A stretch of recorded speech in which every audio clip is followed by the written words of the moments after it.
up, kinfolk? Welcome to the #1 college football show. I am your host, RJ Young. Thank you for watching on the YouTubes, wherever it is that you are in the world. We're trying to get this thing talking about A&M under control because, frankly, I did not see this outcome coming. And if you did see this outcome coming, feel free to tell me so in the chat. But I got to tell y'all, A&M winning wasn't the thing that I didn't see coming. How A&M won was the thing that I was trying to figure out, where the hell did that come from, right? Because on the one hand, A, you can hear me now. B, they can hear me now. I have been skeptical of what A&M was capable of basically from the jump, right? It is a program that has let us down more than it has built us up. It is a program that hasn't won a conference championship since 1998 and hasn't won a national championship since World War II. Got to take it back to 1939, okay? So that's one. Second is, I'm watching what LSU did against a common opponent in Arkansas. A&M struggled against Arkansas, and it was a neutral site game. LSU goes into Arkansas, and they get a double-digit victory, okay? Now, on the one hand, LSU's got the loss to USC, which don't look any good anymore because USC is mediocre, like in the Morton Joe sense of the word, right? And then we get A&M, who got the loss at Kyle Field to Notre Dame. Notre Dame, who lost to directional Illinois. Now, Notre Dame also stomped a mud hole in Navy and walked it dry and has beaten its last 5 AP-ranked opponents, and they're running the football like they know. And that is how A&M came to defeat, to destroy, to demolish a team they hate in LSU at Kyle Field. Oh my goodness. All right, so Connor Wigman, 6 of 18. Can't seem to move the football with that man at quarterback. LSU was up 17-7 because Garrett Nussmeier is seeing it, and there ain't much that Mike Elko's defense has been able to do to get him off the spot.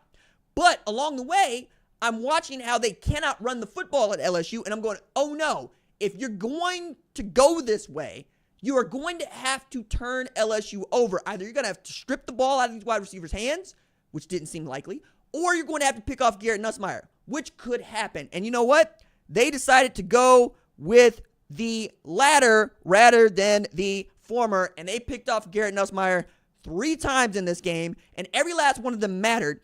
And I'm going to tell you, man, on the one hand, Garrett Nussmeier goes, 25 of 50, 405 yards.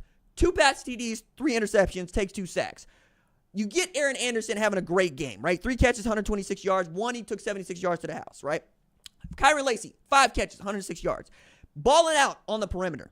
But getting 7 rushes for 23 yards out of Josh Williams that's not going to win you any games. And then Caden Durham can't do much, 11 for 15 yards. But the moxie that Colin Klein and Mike Elko got to have to go, all right, Marcel, we think we can exploit something here with your legs. You're going into the ball game, and you're down. Holy smokes, man. When I talk about coaches making plays, this is what I'm talking about. When I talk about coaches that are making adjustments at halftime or calling a timeout at the right time or managing the clock correctly, this is what I'm talking about, because I don't know that you're going to see Connor Wigman the rest of the season, given what Marcel Reed was able to put on tape tonight. And you can hear Kurt Herbstreit talking about this. I don't know that it is that Marcel Reed is that great. I know that he is a bad man, and they scored every time he was behind behind center today. I am going to say that they spotted something in the LSU front that said, okay, Marcel Reed can outrun you. So until you can stop him, we're going to use that to open you up. And Amari Daniels did his job. Le'Veon Moss did his job. And you know what? Marcel didn't make any really poor decisions, but he didn't really have to throw the ball either. He threw the ball twice. Right? A couple of those passes went a very long way. But for the most part, it was his threat to get to the outside, where Whit Weeks and them could not run him down. Sage Ryan and them could not run him down. Now, A&M is in pole position for what is probably going to be a showdown in the SEC championship, because I just don't see A&M going to South Carolina and losing, though it is possible. And I don't see them losing to New Mexico State, though it is possible. And I don't see them losing to Auburn, though it is possible. And then they get the grudge match of all grudge matches, A&M versus Texas, for which could be for who's going to get into the SEC championship game. I realize that I am already penciling in Georgia for this thing, but that's because I saw the Georgia defense that I expected to see all year against Texas, and it's monstrous.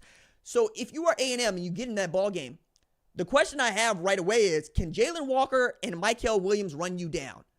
Because if that front seven can run Marcel Reed down the way that they were running Arch Manning down, you're going to have a hard time. However, what I am encouraged by is an A&M defense that would be able to frustrate Carson Beck and Mike Bobo. I don't know that you're going to see the kind of performance that Texas got out of him, 175 yards, 3 INTs, 0 TDs, but then picked off Garrett Nussmeier, who I think is a better quarterback than Carson Beck, 3 times in this game while giving up 400 yards passing. Fine. You still won this game 38-23.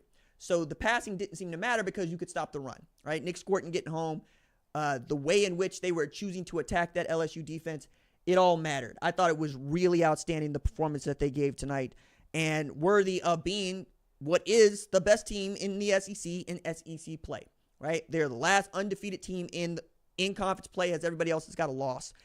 And now we're talking about really being down to Georgia, Texas, and LSU, honestly, right? If LSU can get past Bama, and then we'll look at the rest of their schedule right quick. They got Bama after the bye week, Florida, Vanderbilt, Oklahoma.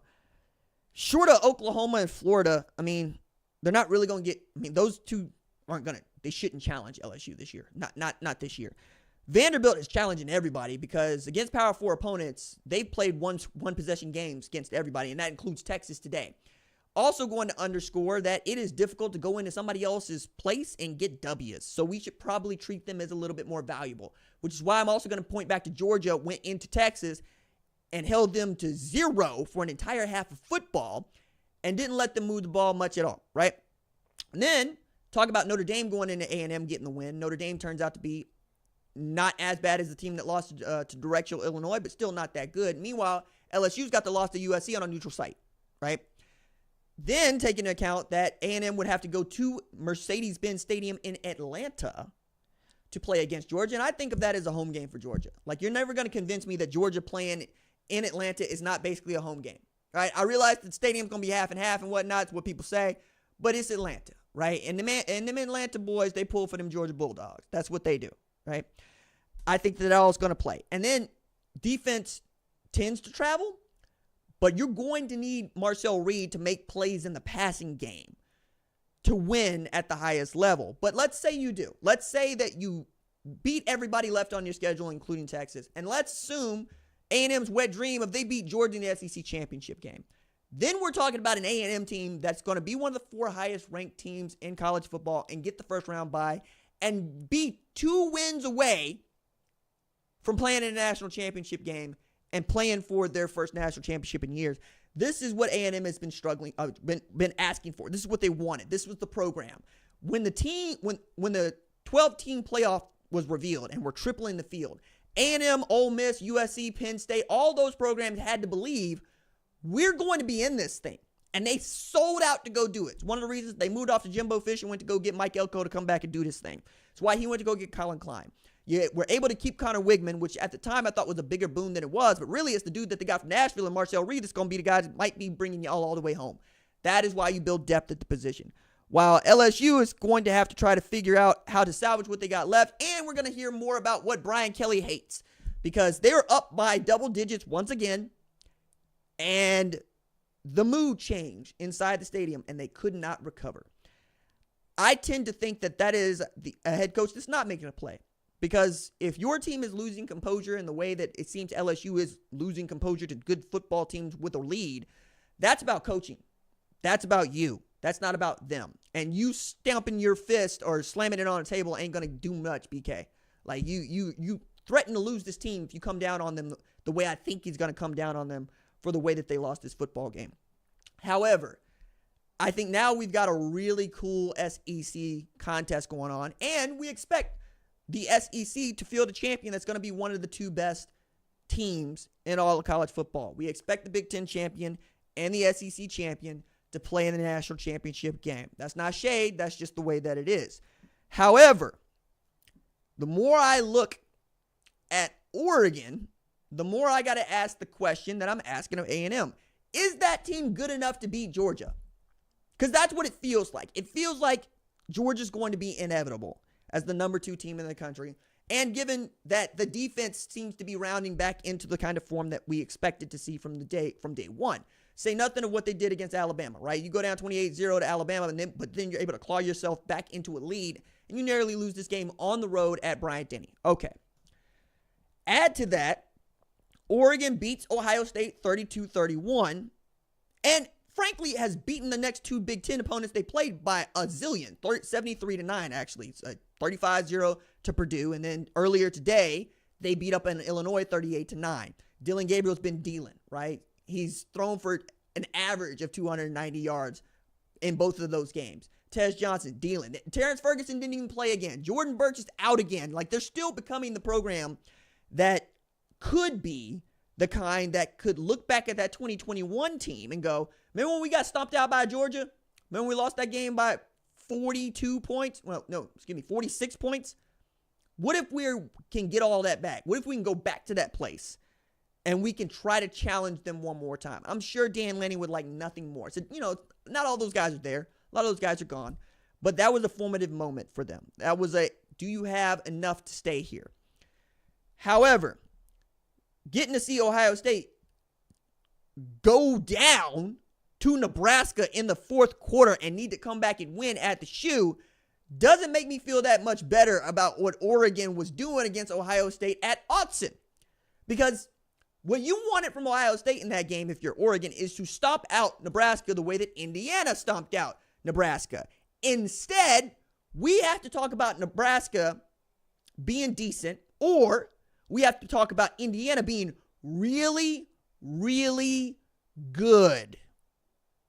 I don't know that we were prepared for that. I don't even think Indiana was prepared for that. Because as I'm thinking about this, the question that I had written down is Indiana the second best team in the Big Ten? I think the answer to that is yes, right? I think if you lined up Indiana with Penn State, Indiana's going to win that football game.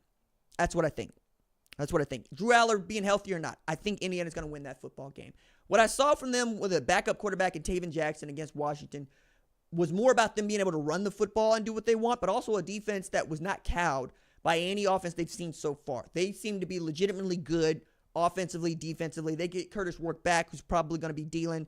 They can contend with anybody, which means that the game that Ohio State's going to play with them could be like the A&M Texas one, where you're playing for an opportunity to get into the Big Ten championship against Oregon. And also, Ohio State fans would tell me I'm remiss not to mention this, and Oregon fans for that matter too. Since losing Josh Simmons in the Oregon game, that Ohio State offensive line ain't been right, and it's getting worse, okay? You lose Mikulski, who's the backup left tackle, and you got to slide Donovan Jackson to left tackle, which means that you got 2 guards on one side of Seth McLaughlin and 1 guard who don't play left tackle. All-American guard, Donovan Jackson, but he don't play left tackle. There's a reason why he plays guard. You know what I'm saying? If you have that sort of a hole that you can't fill with somebody that is as good as Josh Simmons, people are going to line up on that side of the ball and try to go after you. And I don't know that the offensive line that Ohio State has right now is going to be able to hold up to that kind of pressure when you go face the class football teams in the sport. And Penn State is on the fringe of one of the class football teams in the sport. So you're going to get a great challenge and a great test in Happy Valley next Saturday against the Penn State team that can run the football and against the Penn State defense that is better than the offense that they field. They're going to T-Fy on you. And if you can hold up against that defense, I think, okay, cool. You're going to be able to do something against Indiana. You're going to be able to do something against Oregon if you get back to the Big Ten championship game. Say nothing of what Michigan may or may not be by the time they get to them, because they got to win against their little brother earlier tonight as well. So is Ohio State in trouble? Yeah, Ohio State's in trouble. Ohio State's in trouble not just because it feels like people are losing faith in what Ryan Day is capable of doing in a very real way. Like, There was one comment I read in the segment that we did about Ohio State's win against Nebraska today. It was like, his middle name is Cooper, as in John Cooper. John Cooper is a bad word at Ohio State. And I got a hard time with that because John Cooper coached at TU before he coached at Ohio State. But the point is taken. He would win 9 games, but he wouldn't win the games that mattered to them, so he got fired. You know what I'm saying? Ryan Day is 62-9. He has never not won a game that came down to somebody's ranking being 12 or higher, right? If you're not ranked in the top 12, you just weren't going to beat Ohio State. But Ohio State fans will tell you, yes, that would matter. That if Joe Blow was the head coach at Ohio State, you're not supposed to lose to unranked opponents. You're certainly not supposed to lose to opponents outside the top 10. It's not supposed to happen. And he has a hard time winning those football games. Think about the game that they played against Missouri. Depleted as Ohio State was, they still lost that game, right? Think about the game they just played against Oregon. Depleted, but they lost that game. Now they got another ranked matchup against Penn State. And if JT Tuimoloau doesn't show up a couple years ago, you just take that game over. Penn State wins that game too. Okay? Then take it back to what Michigan has done the last 3 years. And you can see their frustration. Their frustration is getting into these games like this one that A&M was playing against LSU, and they can't win it. That's really going to upset them as Indiana is in the middle of its magic season. I was doing my due diligence, and I uncovered this stat, and I don't want to say I uncovered the stat. I remembered to look for this stat. I'm sure somebody else has looked for it before. I don't want to take credit for that. I do want to say we've been talking about, Indiana being 8-0 for the first time since 1967, right? Turns out they won 9 games at Indiana just twice, 1967 and 1945. Indiana has never won 10 games in a season. At 8-0, with 4 games left, they can get to 10 wins for the first time ever, and they got 4 games to do it with. On top of that, we're talking about a program that has not really played for a national championship or in a New Year's Six Bowl, at least in the last 40 years, right? So in that way, Indiana is more surprising team than Vanderbilt, than BYU, than Iowa State, than Miami. Indiana might damn well be a top 10 team in the AP rankings tomorrow, given that LSU is going to get knocked out. And you might think that Indiana is a better football team than Tennessee. You might think that. I don't know that I would hold a grudge against that. But that's what we're talking about, right? We're talking about that is where Curt Cignetti's program has gone in a very short amount of time. Also, one of the things that I love most about what this sport has provided us is you could be really great one year, and you could be really terrible the next, or you could be really terrible last year, and be really great the next, right? So, 2021 Texas Christian, 5-7. Gary Patterson resigns, steps down, leaves. Sonny Dykes comes in, they go into the portal, and they go on a tear. They go on a run. They are undefeated into the Big 12 championship game. They lose to Kansas State, but they make the college football playoff, and they beat Michigan to get into the national championship game, only to get beat like a drum, 66-7 by Georgia, but they're still national title runner-up, right? The next year, garbage, trash, not any good. Washington, meanwhile, they get to the Pac-12 championship game, and they win it. They double up Oregon, right? They get to the national championship game. They lose to Michigan. Kalen DeBoer goes to Alabama. We have to remake the whole thing. And Washington, not that great this year. Just not that good. Meanwhile, Indiana, who was bad last year, fired the head coach, Tom Allen, who's defensive coordinator over at Indiana. They are amazing, right? We've seen these pendulum swings, man. And the last one that we got to talk about is the one that is a dumpster fire. Florida State is god-awful, is terrible. And I don't know that anybody expected Florida friggin' State to be 1-7 heading into the month of November. And you know what? They might not win another game. I don't know if Florida State's going to get to 3 wins this season because they still got Miami left to play. Florida left. Let me make sure I got this right. Because this loss to Miami tonight, so they don't have Miami left to play, 36-14 is one thing. The other is, let's see, Miami also doubled up. Miami got a win against Florida State and Florida this year. Florida State still got left North Carolina, maybe they win that game. Notre Dame, they'll lose that game. Charleston Southern, okay, that's 2 wins. And Florida. So you got to beat North Carolina or Florida to get 3 wins. I'm not sure they can beat Florida. I don't know about North Carolina. North Carolina is in as bad a spot as Florida State is, except North Carolina has won 4 games, and they only got to win 2 more to get to bowl eligibility.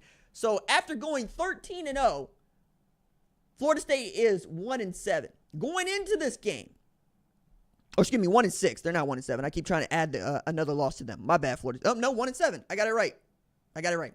So the point there was 1956 Maryland was the last team to go undefeated the previous season and then begin the next season 1-6. It's been that long. I don't feel shy about saying this is the worst Florida State season ever, given whatever's going on around this program. It's not just that DJ Uiagalelei turned out to not be good or that Brock Glenn turned out to not be good. It's more that you spent $12 million on the roster and $2 million on the defensive line, and y'all can't stop nobody, and you can't score. You got half of the Bama players that Nick Saban had, and you still can't go get W's.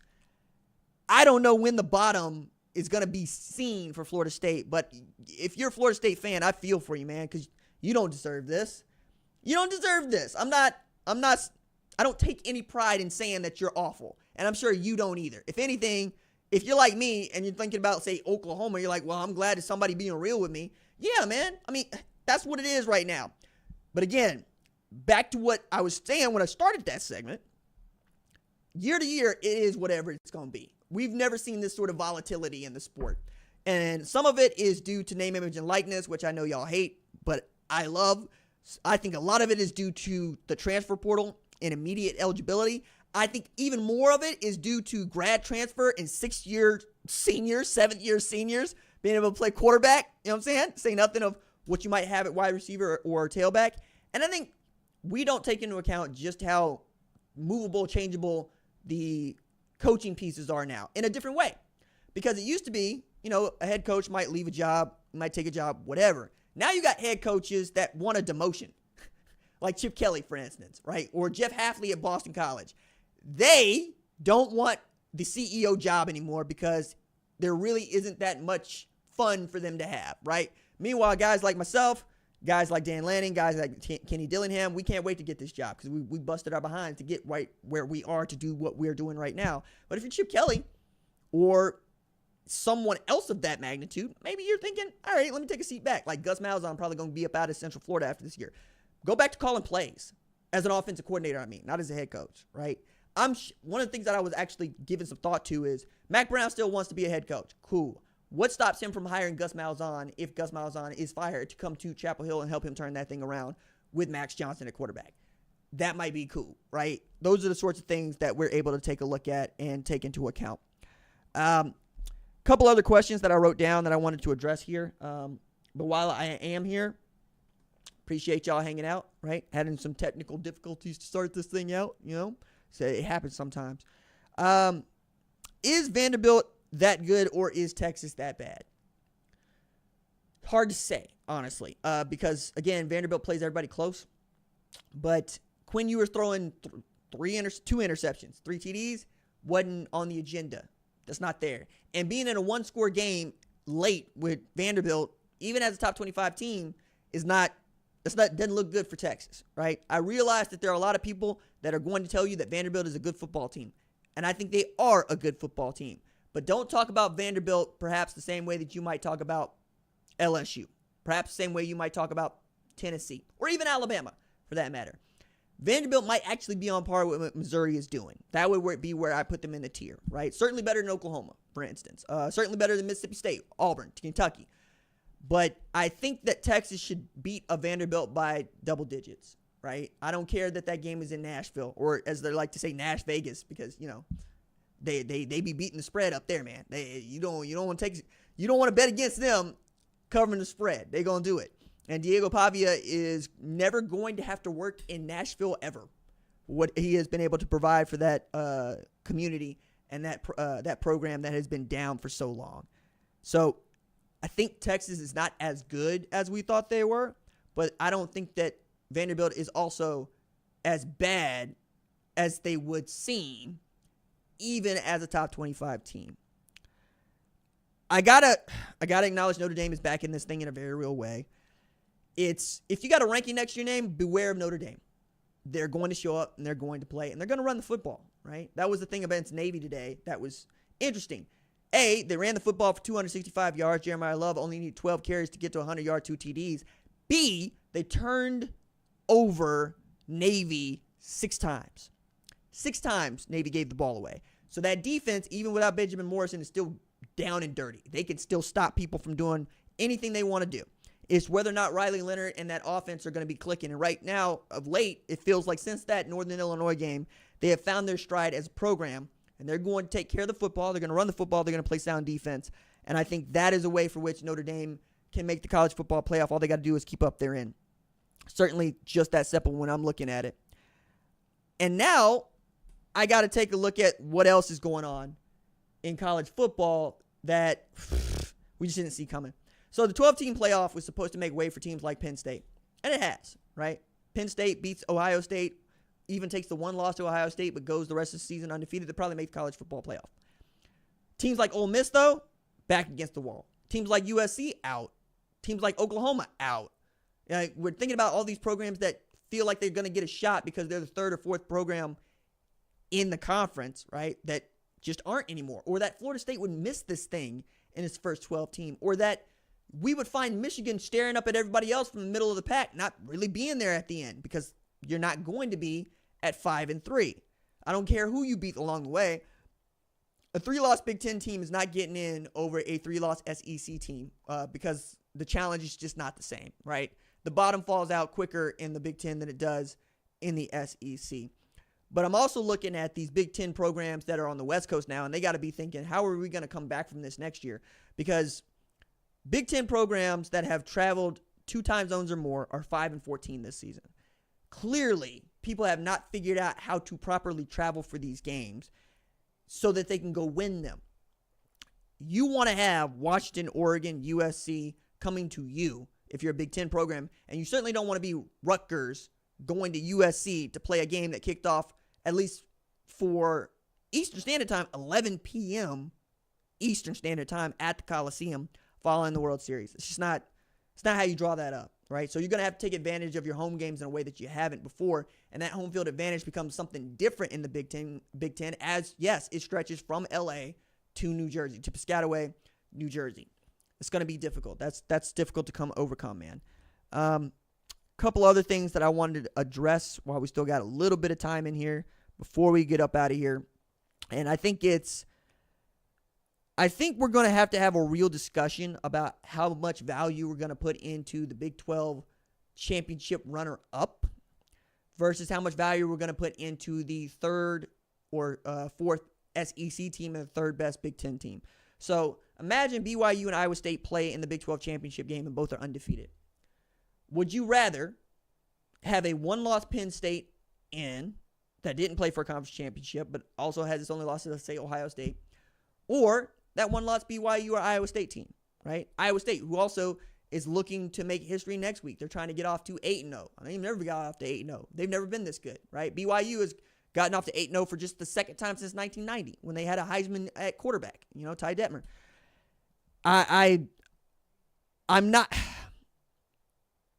I'm not sold either that Miami is going to win the ACC championship. If for no other reason than SMU is still good, Clemson is great, and Pitt is the fly in the ointment. Pitt looks like they're going to wreck somebody's season. I don't think it's going to be their own. I think Pitt is legitimately good, given what they've shown offensively and defensively. And I am here to talk about any of that in the comments later on. If you got a different take on this, or if you got it in the live chat, I'll watch the replay and see what you got on it, man. Last thing I want to leave y'all with is we're only just getting started. Like, this, I think, is going to be the last lull of a weekend that we have in college football because it's going to be a free-for-all in November. We've got some really outstanding games starting off next week with November 2nd, Ohio State, Penn State at the top of the list. We still got LSU, Bama. We still got Georgia, Tennessee. We've still got a Miami that can slip and fall. We still got a Clemson that can slip and fall. And we got Pitt that's going to have to run the gauntlet, right? I said earlier in the week that I didn't see a loss for them. I was wrong. They got a gauntlet run left. Same thing with SMU, right? They got to figure it out. So keep it locked. We're going to make it happen. It's going to be a lot of fun. And I appreciate y'all hanging out with me here for half an hour as we discussed this really cool, if not wildly impactful, Week 10 college football. All right, that's going to do it for